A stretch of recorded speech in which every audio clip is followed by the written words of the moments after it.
Assalamualaikum warahmatullahi wabarakatuh. Perkenalkan, nama saya Muhammad Hasan Azhari, NIM 230605110172. Oke, kali ini saya akan menjelaskan spesifikasi dari laptop saya. Nah, di sini saya menggunakan 3 software untuk menjelaskannya atau untuk menampilkannya gitu ya, dari spesifikasi laptop saya. Yang pertama ada PC Doctor Toolbox Sistem Informasi, yang kedua ada AIDA 64, dan yang terakhir ada Winfo. Jadi kenapa saya menggunakan 3 software? Karena satu software tidak cukup, karena di software lain itu terdapat bagian-bagian yang memenuhi dari kekurangan software lainnya. Yang pertama saya akan menjelaskan tentang perangkat inputnya. Di sini di laptop saya ini ada touchpad. Jadi touchpad sendiri ini adalah sebuah program input yang terdiri dari papan dengan permukaan yang dilapisi dengan sensor yang mampu mendeteksi gerakan jari. Ya, yang kalian biasa sentuh ketika menggeser kursor itu merupakan touchpad. Nah, di laptop saya ini touchpad-nya yaitu touchpad with multi-touch gesture support, yang dimana dapat memungkinkan kita untuk melakukan berbagai kontrol menggunakan lebih dari satu jari. Contohnya ketika menggeser slide itu dapat menggunakan 2 jari, atau menggeser kursor lainnya bisa untuk ngezoom juga menggunakan 2 jari. Oke, cara kerja dari touchpad sendiri ini yaitu saat jari kita bergerak atau menyentuhnya akan terjadi perubahan pada medan listrik, yang dimana di area tersebut controller yang di dalam touchpad itu akan membaca perubahan ini dan akan menerjemahkannya menjadi pergerakan. Jadi pergerakan kursor di layar. Jadi saat kita menggerakkan touchpad ini, sinyal akan mengirimkan ke komputer untuk menggerakkan kursor sesuai dengan arah gerakannya. Contoh ketika kita menggerakkan ke atas, maka kursornya akan ikut ke atas. Itu. Oke, yang kedua di sini ada perangkat inputnya yaitu webcam. Jadi webcam sendiri itu adalah seperti kayak kamera. Kamera yang kita gunakan yang sudah terpasang pada laptop ini, yang kita gunakan untuk contohnya seperti video call dan lain sebagainya. Untuk melakukan video ini juga menggunakan webcam yang ada di kamera ini. Jadi webcam yang ada di kamera saya ini yaitu HP Trovision HD Camera dan juga VGA webcam. Nah, resolusi dari VGA ini sendiri yaitu 640 kali 480 pixel. Ada yang sehingga dapat mendukung sampai 720p HD. Nah, webcam ini memiliki cara kerja. Cara kerjanya itulah ketika cahaya masuk melalui lensa di atas layar, akan ada sensor yang biasanya disebut CMOS yang mengubah cahaya tersebut menjadi sinyal listrik. Nah, sinyal ini akan diproses menjadi gambar digital dan dikirim ke komputer saat kita membuka aplikasi, contohnya seperti Zoom, atau kamera, atau ketika membuka WA. Nah, software ini akan meminta izin terlebih dahulu untuk mengakses kameranya. Contohnya ketika kita masukin Google Meet. Nah, di sana kan ada untuk mengaktifkan kameranya kan perlu izin terlebih dahulu. Nah, di mana ketika sudah dibuka itu akan menangkap gambar secara real time, artinya secara berlangsung gitu. Dan beberapa kamera laptop juga dilengkapi dengan fitur seperti autofocus atau face tracking. Oke, selanjutnya ada mikrofon. Nah, mikrofon ini adalah perangkat input suara pada laptop. Biasa kita temukan di samping kanan dari webcam ini atau kamera ini. Nah, untuk yang di laptop saya ini sendiri ada mikrofon internal omnidirectional, artinya mikrofon bawaan yang dapat menangkap suara dari segala arah. Nah, cara fungsinya mikrofon ini adalah mikrofon ini akan bekerja dengan menangkap getaran suara di sekitarnya melalui komponen kecil yang disebut dengan membran. Nah, contohnya ketika saya berbicara nih, Gelombang suara ini akan membuat membran ini bergetar, lalu getaran tersebut akan diubah menjadi sinyal listrik oleh sensor mikrofon. Nah, sinyal ini akan diteruskan ke komputer dan akan diproses menjadi data audio digital. Nah, contohnya software yang biasa digunakan seperti Zoom, Google Meet, atau perekam suara. Itulah cara kerja dari mikrofon. Nah, untuk tampilannya sendiri atau kan ini kan ada di luar laptop, jadi saya tidak bisa menampilkan secara langsung. Nanti saya akan tampilkan di akhir video ini, ada video tambahan. Oke, selanjutnya ada perangkat proses. Nah, yang pertama itu tentu saja yaitu CPU atau biasa kita sebut dengan prosesor. Nah, ini merupakan komponen perangkat keras yang merupakan unit komputasi inti di sebuah server, atau ini sebagai otak utama lah dari komponen di laptop ini. Nah, CPU ini dapat memproses sinyal dan memungkinkan komputasi. Nah, seperti yang saya bilang tadi, CPU ini bertindak sebagai otak dari perangkat komputasi apapun. Jadinya CPU ini akan mengambil instruksi dari memori, melakukan tugas yang diperlukan, dan mengirim output kembali ke memori. Nah, untuk CPU ini memiliki beberapa komponen, yaitu ada unit control, ada register, ada ALU, ada unit manajemen memori, dan juga clock. Nah, untuk speknya sendiri yang ada di laptop saya, di sini ada CPU-nya atau prosesornya yaitu Intel Core i7 8265U CPU dengan 1,60 GHz. Nah, di sini prosesor ini terdapat ada 4 core dan juga 8 thread. Nah, vendornya itu yaitu GNU Intel. Untuk spesifikasinya lebih lengkap, saya menggunakan info ini. Nah, di sini ada lengkap spesifikasinya. Dapat dilihat dari CPU-nya juga. CPU codename-nya menggunakan nama Whiskey Lake U. Yang terus prosesor ini juga menggunakan soket.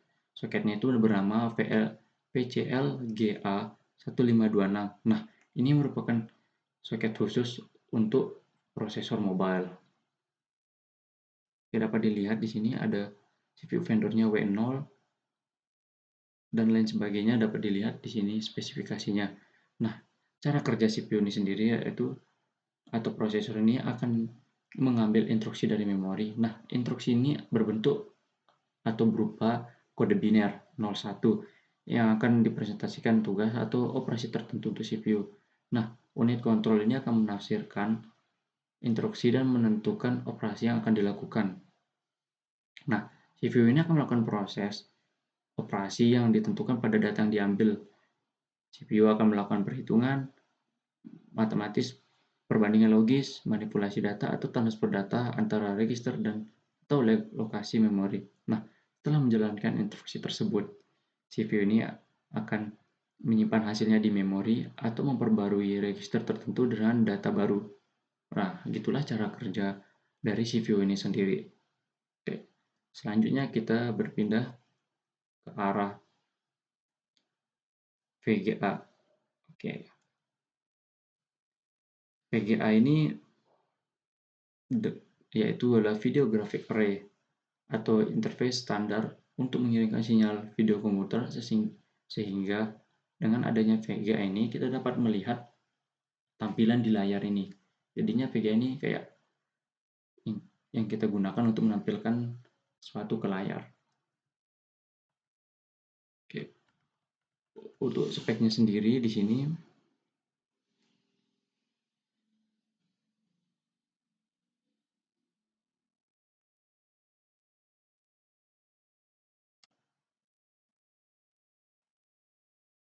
Nah, di sini menggunakan Intel UHD Graphic 620 dengan interface-nya atau tempat penaruhnya itu, tempat soketnya itu namanya PCI Express. Nah, dapat dilihat di sini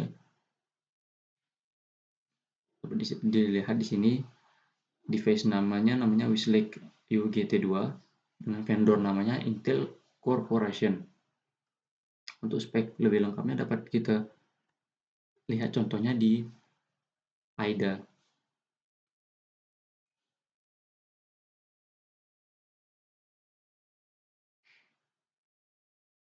Nah, dapat dilihat di sini Intel Whiskey Lake UGT26 dengan integrated graphic controller.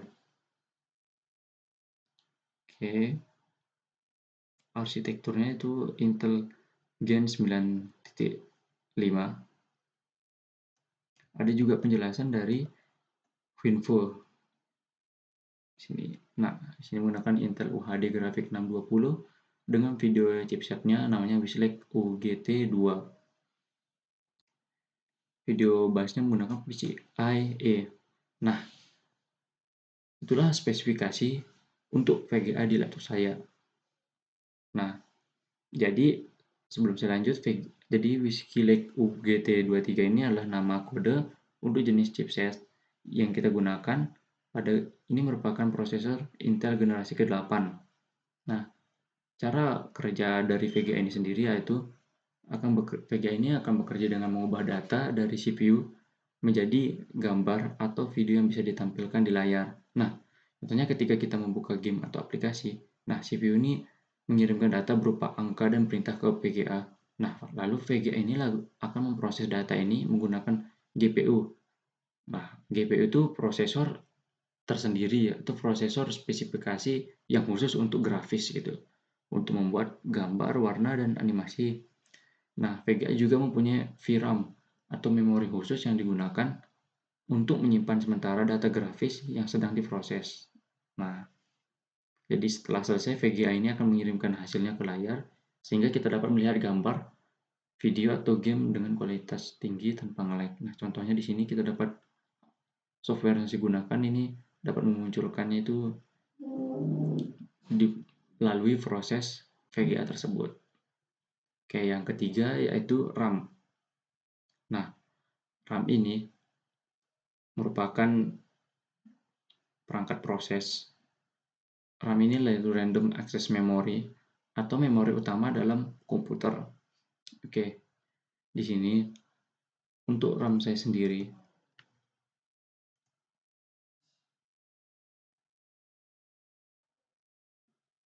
Nah, spek namanya itu WDC WD5 5000 LPVX min 22VO.0 .0.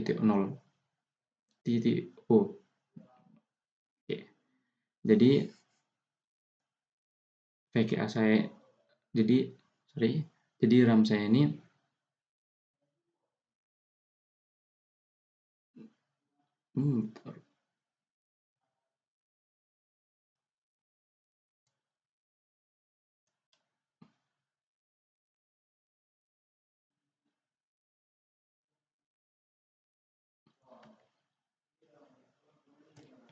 salah sebelumnya.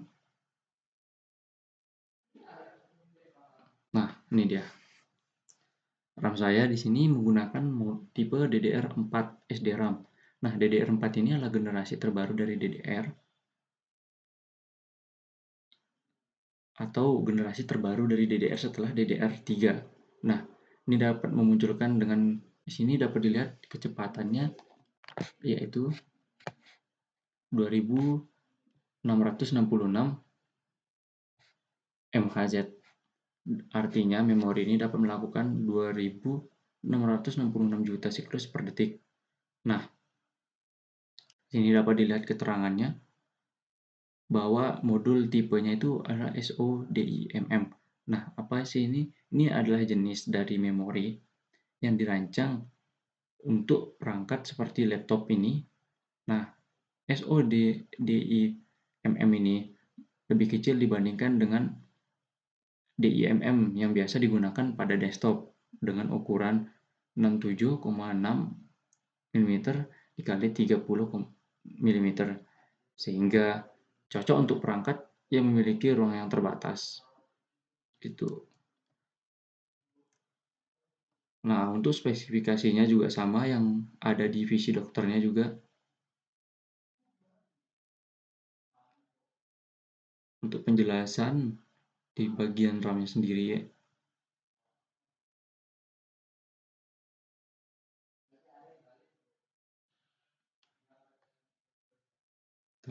Ada di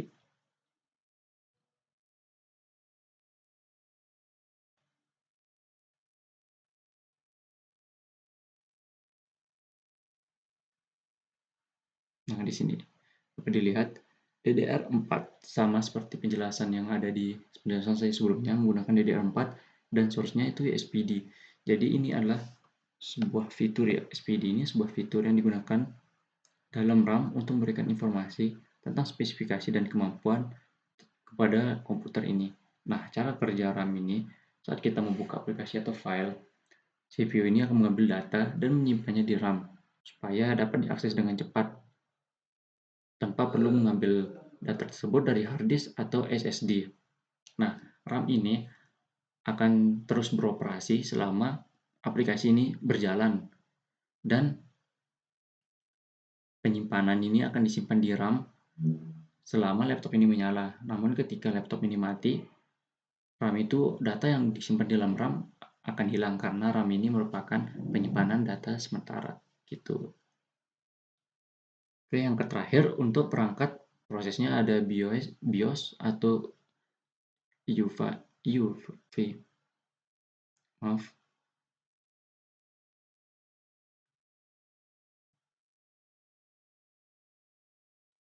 Oke, untuk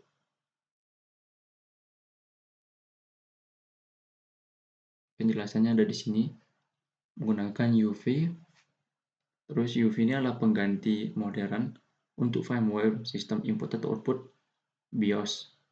Jadi kayak UV ini kayak penggantinya BIOS gitu lah. Dapat dilihat manufakturnya HP tentunya, dan di sini ada fitur flag, board tipenya motherboard, device secure boot yes, tipe 2 board assisted. Oke, jadi UV ini, jadi kan untuk spesifikasi laptop saya menggunakan UEFI. Oke. Ini berfungsi sebagai penghubung antara sistem operasi dan perangkat keras laptop saat dinyalakan. Nah, cara kerjanya, ketika kita menyalakan laptop, UEFI ini akan menginisialisasi perangkat keras. Contohnya seperti CPU dan RAM. Nah, untuk memastikan semuanya berfungsi dengan baik, UEFI ini kemudian akan memuat bootloader dari media penyimpanan.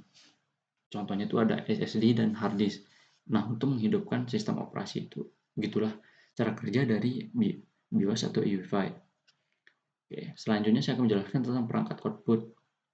Yang pertama itu ada perangkat output display. Oke. Nah, di sini dapat kalian lihat. Oke, sebelum lanjut, display itu bekerja dengan menampilkan gambar dan informasi dari komputer ketika CPU mengirimkan data visual ke VGA. Jadi itu akan memprosesnya menjadi sinyal yang dapat ditampilkan. Nah, sinyal ini akan dikirim melalui display. Display yang menggunakan teknologi seperti LCD, LED, atau OLED untuk mengubah sinyal menjadi cahaya dan warna. Nah, tapi display di sini untuk spesifikasi saya, laptop saya ini menggunakan LCD. Nah, yang dimana ada modelnya yaitu AUO-2E3CH. Nah, ini adalah monitor yang diproduksi oleh AU Optimus dan ini merupakan LCD.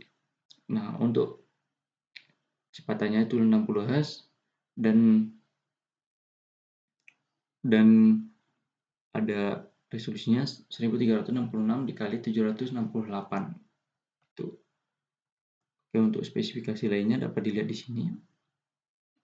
Nah, ada rasio untuk aspek gambar 16:9, untuk gamma 2.20. Nah, dapat dilihat di sini mode video yang dapat didukung yang sudah saya sebutkan barusan. Ini untuk maksimalnya 309 mm dikali 173 mm. Itulah spesifikasi dari display ini. display yang saya gunakan. Tuh. Selanjutnya perangkat outputnya berupa speaker. Oke, speaker. Untuk speaker sendiri di sini pada perangkat saya ini memiliki dua speaker ya, yang bernama dual speaker ini. Nah, ini akan menghasilkan suara stereo. Jadi setiap speaker ini akan menangani saluran yang berbeda, kiri dan kanan, sehingga menciptakan efek audio yang lebih nyata. Oke, speaker ini cara kerjanya, speaker ini bekerja dengan mengubah sinyal listrik dari komputer menjadi suara yang bisa didengar. Contohnya ketika kita memutar musik nih, memutar musik atau video. Nah, kartu suara ini akan mengirimkan sinyal audio ke speaker. Nah, di dalam speaker ini ada membran yang bergetar. Ketika sinyal listrik yang mengalir melaluinya, getaran ini akan menciptakan gelombang suara. Kemudian kita dapat mendengarkan suara tersebut. Nah, dengan menggunakan komponen yang disebut dengan woofer dan tweeter, speaker ini dapat memproduksi berbagai frekuensi suara. Contohnya dari bass hingga nada yang tinggi. Oke, selanjutnya ada port HDMI. Itu ada port HDMI, ada earphone jack, USB port, dan kabel LAN. Nah, keempat port ini saya akan jelaskan di akhir video. Ada video tambahan sambil menunjukkan yang mana sih port-port tersebut pada laptop saya. Oke, selanjutnya ada perangkat storage. Nah, perangkat storage di sini adalah pada laptop saya yaitu ada HDD. Oke. Jadi HDD ini adalah perangkat yang biasa kita gunakan untuk menyimpan data. Oke. Oke, saya akan menampilkan spesifikasinya sendiri.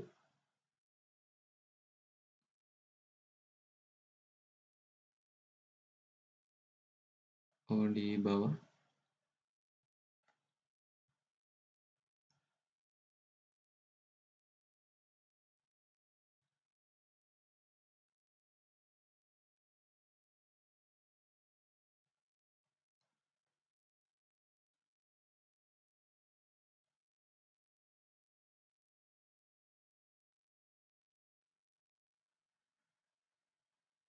Ah, ini dia. Harddisk yang saya pakai yaitu modelnya WDC WD5000 LPVX22VO. Nah, ini adalah harddisk dari Western Digital. Ada vendornya namanya itu Western Digital. Nah, kapasitasnya itu yaitu sebesar 500 GB. Dapat dilihat di sini kapasitasnya 500 GB. Nah, harddisk saya ini memiliki kecepatan putarannya itu 5400 RPM, artinya revolusi per menit. Jadi, piringan itu akan berputar dengan kecepatan tersebut. Nah, adapun kecepatan baca dan tulisnya pada spesifikasi laptop saya ini yaitu di kisaran 80 hingga 100 MB per second. Nah, pada harddisk saya ini mendukung tipenya itu bernama SATA 3. Jadi ada yang dinamakan SATA 3, ada SATA 2, ada SATA 1. Nah,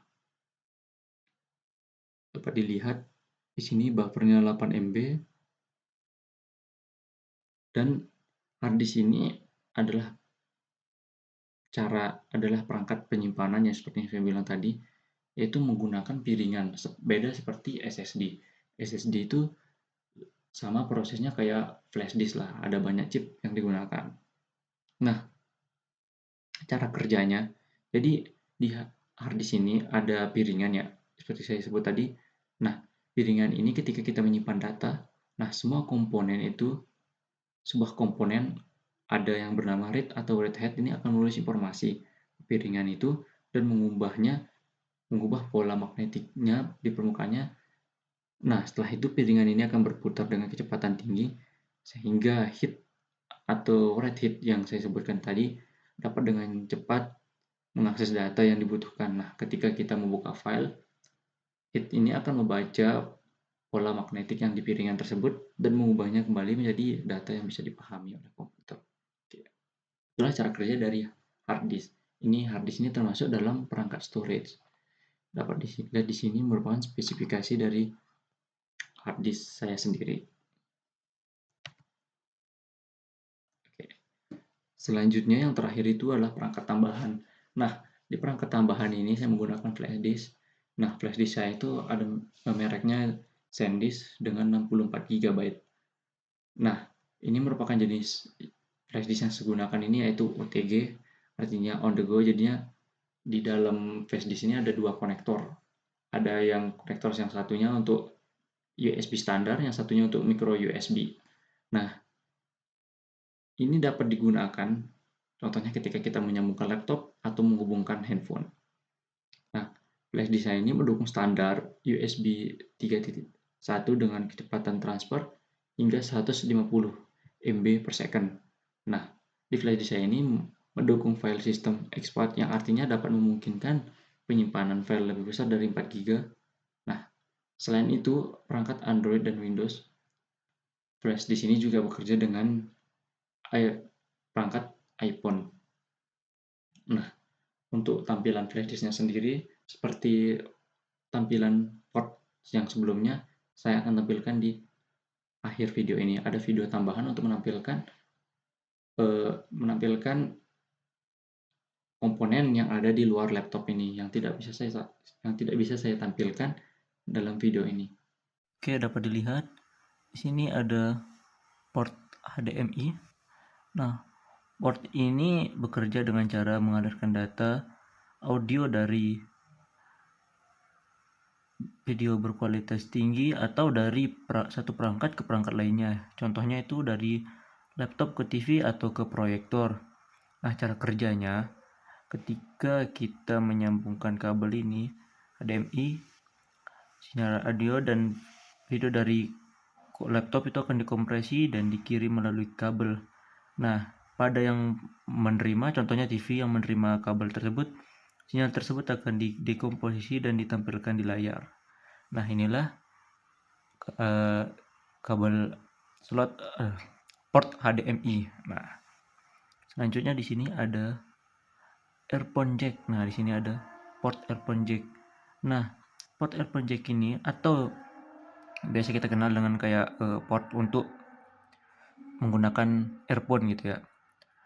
Nah, ini bekerja dengan mengalirkan sinyal audio dari perangkat, contohnya ya laptop atau smartphone ke earphone. Nah, ketika kita menyambungkan earphone jack ke koneksi tersebut, maka akan mengalirkan sinyal listrik yang mewakili suara itu. Jadi di dalam earphone itu, sinyal listrik ini diubah menjadi gelombang suara melalui membran yang bergetar. Oke, selain itu di sini terdapat USB port. Nah, ini biasa dipakai untuk mencolokkan mouse, keyboard dari luar atau keyboard eksternal. Nah, USB port ini digunakan untuk menghubungkan berbagai perangkat ke komputer. Seperti yang saya sebutkan tadi, ada keyboard dan juga ada mouse. Nah, cara kerjanya ketika kita memasang perangkat ke USB port ini akan mendeteksi perangkat dan menyediakan daya serta jalur komunikasi untuk transfer data. Jadi data itu bisa dikirim dan diterima dengan cepat antara komputer dan perangkat yang terhubung. Contohnya antara mouse ke laptop ini.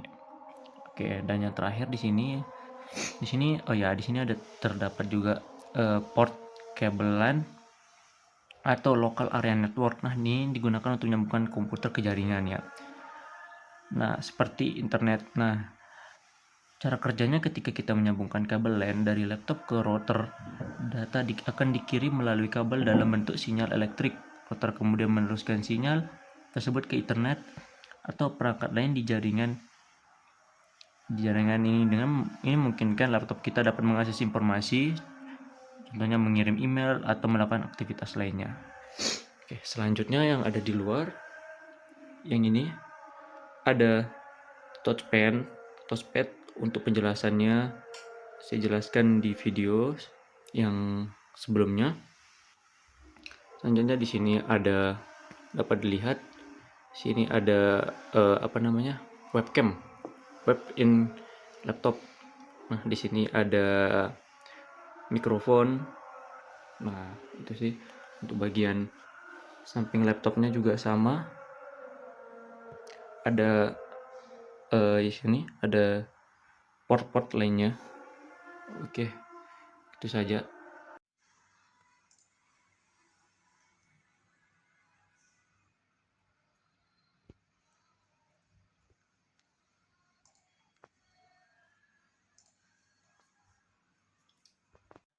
Ya, sekian dari saya atas tentang menjelaskan tentang klasifikasi laptop saya sendiri.